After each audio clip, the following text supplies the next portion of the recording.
Assalamualaikum warahmatullahi wabarakatuh. Alhamdulillah nahmaduhu wa nasta'inuhu wa nastaghfiruh wa na'udzu billahi min shururi anfusina wa min sayyiati a'malina. May yahdihillahu fala mudilla lahu wa man yudlilhu fala hadiya lahu. Asyhadu an la ilaha illallah wahdahu la syarika lahu wa asyhadu anna Muhammadan abduhu wa rasuluhu la nabiyya ba'dah. Allahumma salli wa sallim wa barik ala Muhammadin wa ala alihi wa ashabihi ajma'in, amma ba'du. Qala Allah ta'ala fi kitabil karim, a'udzu billahi minasyaitonir rajim. Ya ayyuhalladzina amanu taqullaha haqqa tuqatih wa la tamutunna illa wa antum muslimun. Ya ayyuhalladzina amanu taqullaha wa kunu ma'as shadiqin. Wa qala Rasulullah sallallahu alaihi wasallam, ittaqillaha haitsuma kunta wa atbi'is sayyi'atal hasanata tamhuha wa khaliqin nas bi khuluqin hasanin. Jamaah salat subuh yang dirahmati oleh Allah Subhanahu wa taala,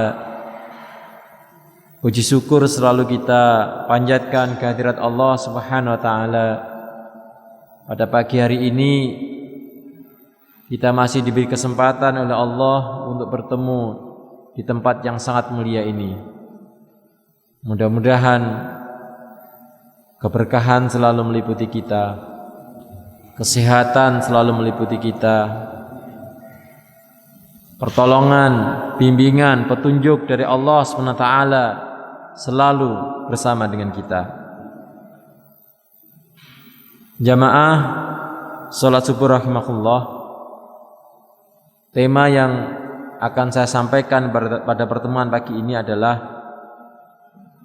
langkah-langkah perubahan membangun peradaban umat.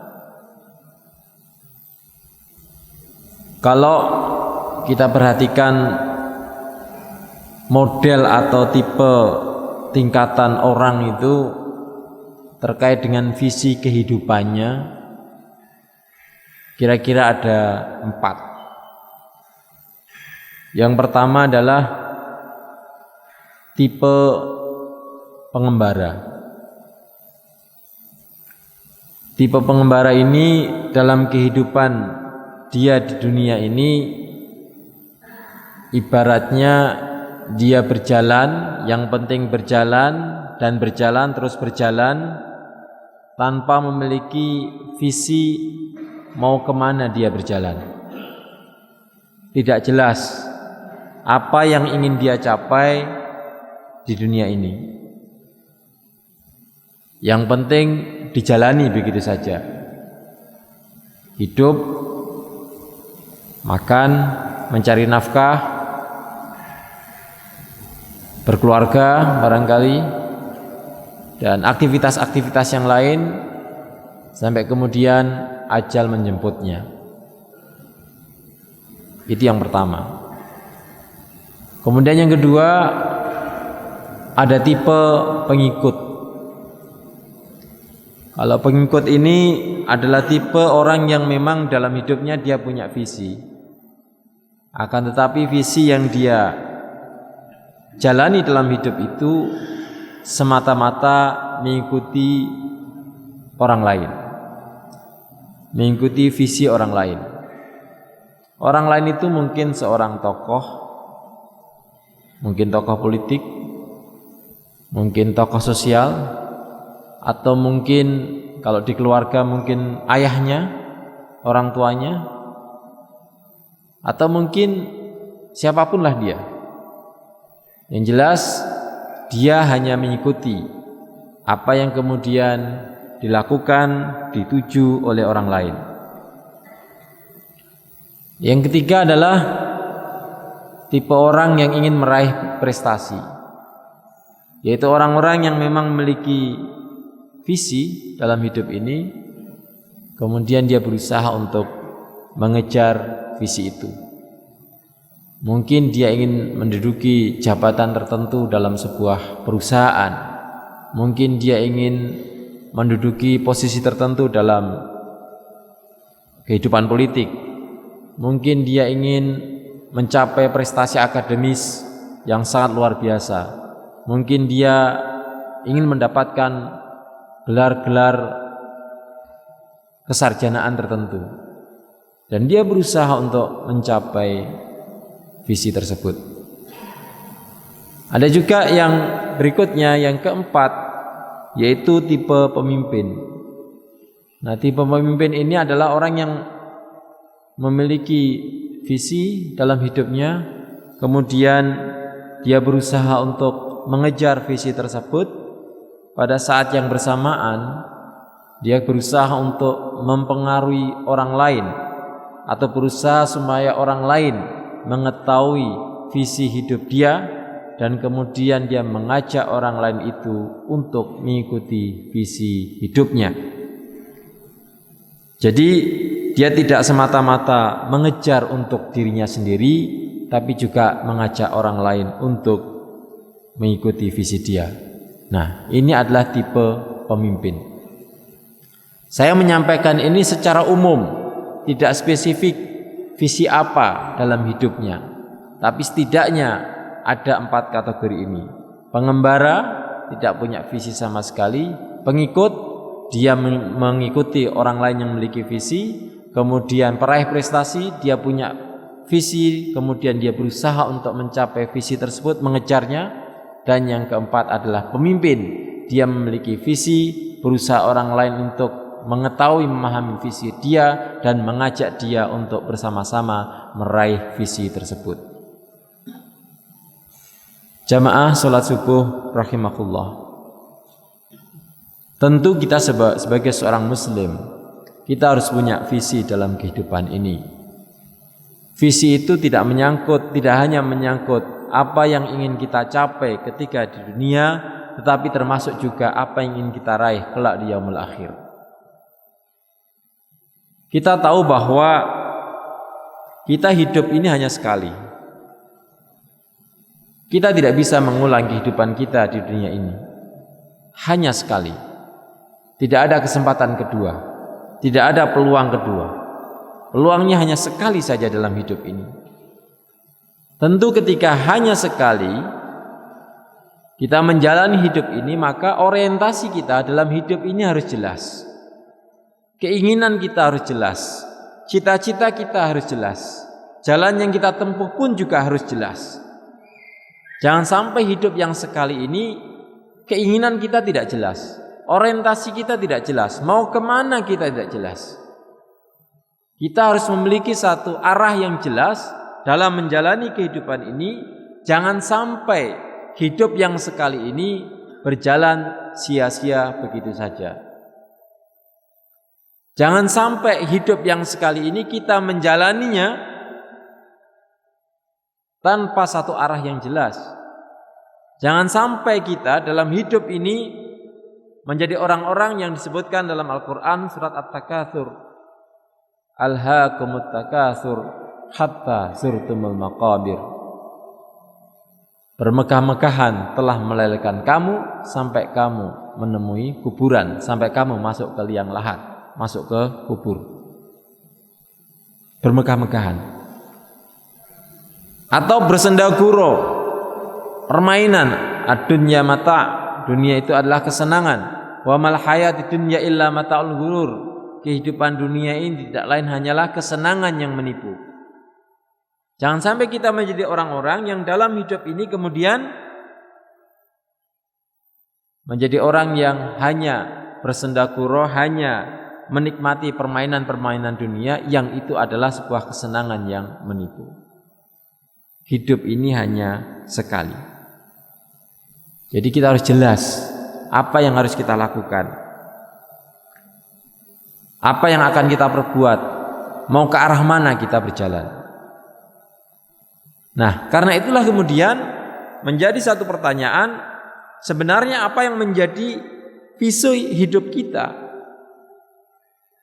Kita ini mau kemana? baik yang sifatnya duniawi maupun kelak di yaumul akhir. Sebagai hamba yang beriman, sebagai orang yang beriman kepada Allah SWT, kita meyakini kehidupan setelah mati. Kita yakin akan itu. Dan dunia ini adalah mazra'atul akhirah. Dunia ini merupakan ladang bagi kehidupan kita di hari akhir nanti. Karena itulah kemudian kita harus tahu apa yang kemudian akan kita perbuat dalam hidup ini. Adakah dalam hidup ini kita punya satu visi, kemudian satu visi untuk kembali membangun peradaban umat ini, membangun kejayaan Islam. Rasulullah Sallallahu Alaihi Wasallam dalam satu kisah ketika perang Khandaq, ya, bagaimana situasi kaum muslimin pada waktu itu terdesak, terpepet, dikepung. Nah, ketika membangun parit ada satu batu besar yang sulit untuk dihancurkan. Ya, kemudian oleh Rasulullah SAW batu itu dipukul. Ketika dipukul batu itu tergambar kerajaan Kisra, singgasananya Kisra. Tergambar kerajaannya atau singgasananya Kaisar Roma. Ya, tergambar bagaimana negeri-negeri Islam itu, negeri-negeri yang kemudian ditaklukkan kaum muslimin. Jadi dalam situasi terdesak, situasi yang seperti itu, ada satu orientasi dalam kehidupan dunia ini, yaitu bagaimana Islam itu kemudian mencapai kejayaan. Maukah kamu aku tunjukkan dengan satu kalimat yang dengan kalimat itu kalian bisa menaklukkan Persia dan Romawi? Itu situasi di Mekah. Jumlah kaum muslimin sedikit, tidak banyak, mendapatkan tentangan, mendapatkan intimidasi, mendapatkan teror dari orang-orang kafir Quraisy. Tapi yang disampaikan Rasulullah Sallallahu Alaihi Wasallam kepada orang-orang Mekah pada waktu itu, maukah kamu aku tunjukkan dengan satu kalimat yang dengan kalimat itu kalian bisa menaklukkan Persia dan Romawi? Persia Romawi itu bukan negara kecil, itu adalah negara besar dengan kekuatan militernya yang ratusan ribu pasukan mereka miliki. Ratusan ribu pasukan mereka miliki. Sementara ketika Rasulullah SAW wafat, jumlah para sahabat itu sekitar 100.000 sekian. Tapi belum menyampaikan tentang itu. Satu orientasi. Jadi dalam hidup ini kita harus punya cita-cita, punya keinginan. Apa yang ingin kita capai dalam hidup ini, termasuk cita-cita, keinginan bagaimana Islam ini mencapai puncak kejayaannya. Puncak kejayaannya. Kalau Bapak Ibu, ada satu serial film drama di Turki itu yang sangat terkenal, dan film drama ini menyebar di negara-negara Asia Tengah, Timur Tengah, kemudian Afrika Utara, ya, wilayah-wilayah yang dulu menjadi kekuasaannya Turki Utsmani. Itu dirilis Ertugrul, kisah seorang kepala suku dari kawasan Asia Tengah yang mereka ini bermigrasi dari Asia Tengah menuju ke Anatolia. Anatolia itu sekarang negara Turki. Dia bermigrasi dari Asia Tengah menuju ke Anatolia di sebelah barat. Dia berjalan dengan sukunya yang jumlahnya itu hanya sedikit, hanya 400 pasukan yang dia miliki untuk menjaga kabilah itu. Dari satu tempat dia terus berjalan menuju ke satu tempat yang menjadi keinginan mereka itu adalah Turki yang sekarang, Anatolia. Di satu perjalanan pasukan ini itu ketemu dengan, mendengar ada satu hiruk pikuk peperangan, yang peperangan itu dipimpin oleh Sultan Alauddin. Sultan Alauddin adalah sultan dari dinasti Turki Seljuk sedang bertempur melawan orang-orang Rom, ya Romawi Timur, bukan Romawi Barat, tapi Romawi Timur. Dan dalam peperangan itu kemudian mendengar ada suara peperangan, kemudian Ertugrul bergabung bersama dengan Alauddin, Sultan Alauddin berperang melawan bangsa Rom tadi, bangsa Romawi tadi. Akhirnya tentara Romawi itu kalah. Ya, kalah karena dibantu oleh pasukan yang suku Kayi yang jumlahnya hanya 400. Hanya 400. Kemudian mampu menangkan pertarungan itu, peperangan itu. Kemudian sebagai bentuk penghargaan atas bantuan dari suku Kayi itu, kemudian diberilah suku itu tanah. Tanahnya itu bukan tanah yang yang enak, tapi tanahnya itu ada di perbatasan antara Kesultanan Turki Seljuk dengan Romawi Timur, yang dikenal dengan Anatolia sekarang.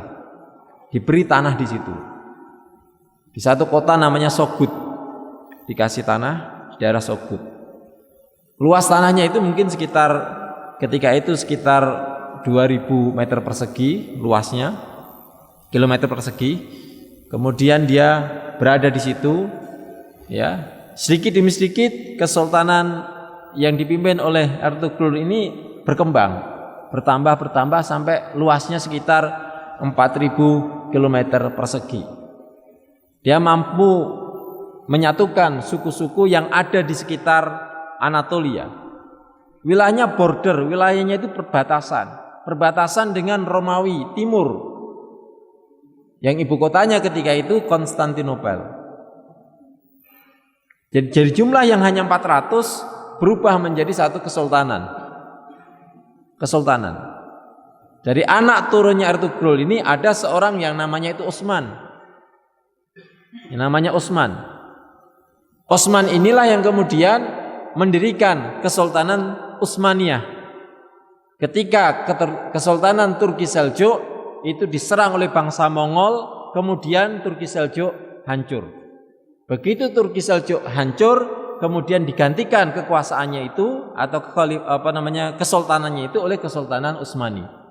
Dan itu merupakan cikal bakal dari Kesultanan Turki Utsmani atau Turki Utsmani yang kita kenal, atau Ottoman Empire, yang kekuasaannya itu membentang dari Afrika, Asia, Eropa.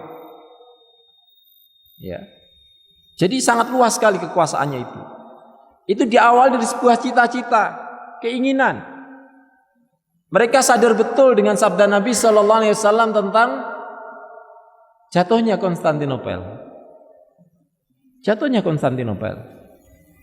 Sehingga dan mereka mau menerima tanah yang ada di wilayah border, di wilayah perbatasan. Dia harus berhadapan dengan bangsa Romawi yang kekuatan militernya sangat luar biasa. Jadi kalau kebanggaan orang Turki itu kan karena mereka itu sebagai benteng yang membentengi dunia Islam dari serangan bangsa Romawi. Karena bangsa Romawi itu kalau menyerang ke Asia itu akan melalui Turki atau melewati laut. Kalau laut berarti laut Mediterania, laut tengah. Atau berhadapan dengan bangsa Turki. Dan pada saat yang bersamaan yang dibanggakan oleh orang Turki adalah karena kamilah bangsa Mongol tidak mencapai Eropa. Mongol itu kan nyerang mulai dari Asia, kemudian masuk ke wilayah Baghdad dan seterusnya. Naik ke atas ke Syria, Aleppo dan sekitarnya, mau naik Aleppo itu pusat kekuasaan bukan Aleppo ya. Aleppo kemudian atasnya itu ada satu kota namanya Konya. Konya itulah pusat kekuasaan Turki Seljuk. Ya, dari Konya mau naik ke atas dia akan berhadapan dengan kesultanan yang dipimpin oleh Ertugrul ketika itu. Jadi mereka bangga karena mampu membentengi bangsa Eropa dari serangan bangsa Mongol. Hadirin jamaah salat subuh rahimakumullah. Jadi punya orientasi, punya tujuan. Hidup itu hanya sekali. Dan hakikat hidup itu adalah ujian.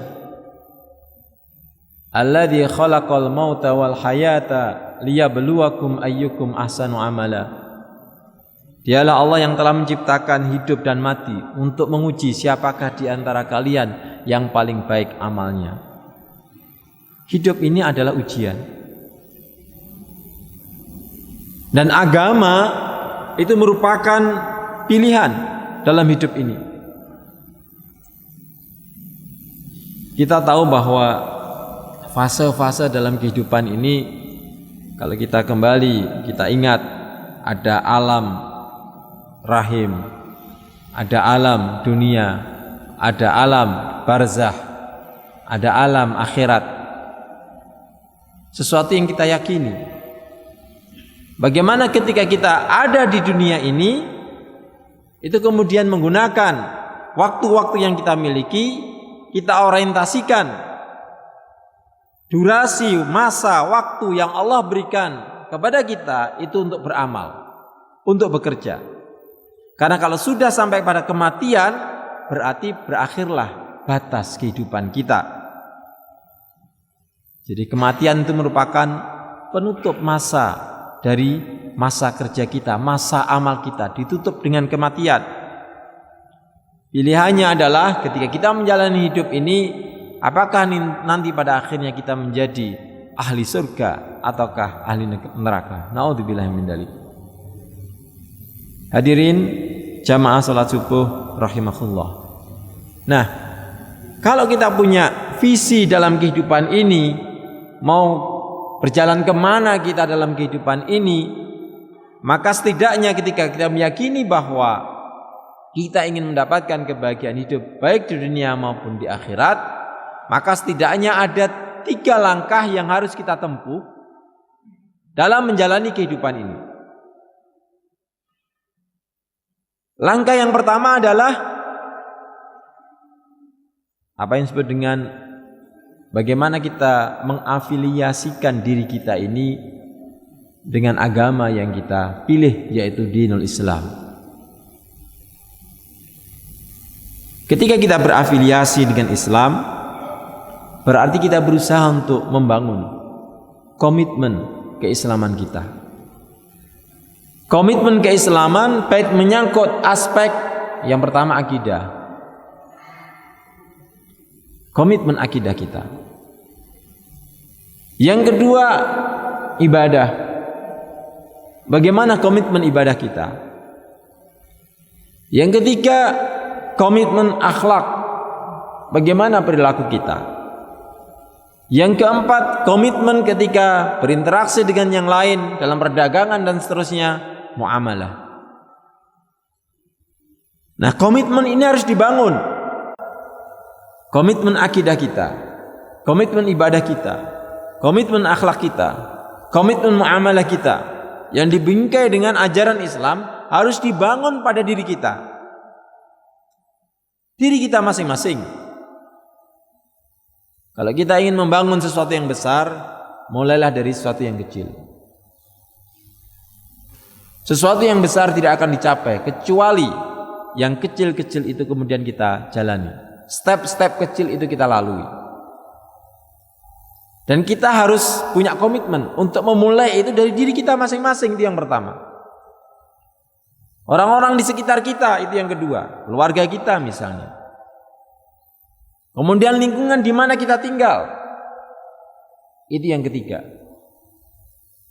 Kemudian lebih luas lagi komunitas, apakah komunitas itu kelurahan, ya, kecamatan, kabupaten, provinsi, sampai kemudian negara, bahkan kemudian dunia. Jadi untuk membangun peradaban dunia ini diawali dari sesuatu yang kecil. Dan itu dibangun dari komitmen dari masing-masing kita.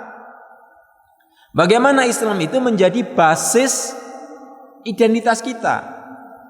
Sesuatu yang nampak pada diri kita masing-masing. Harus ada kebanggaan pada diri kita dengan agama yang kita peluk, agama yang kita yakini. Jangan sampai kita menjadi orang-orang yang minder.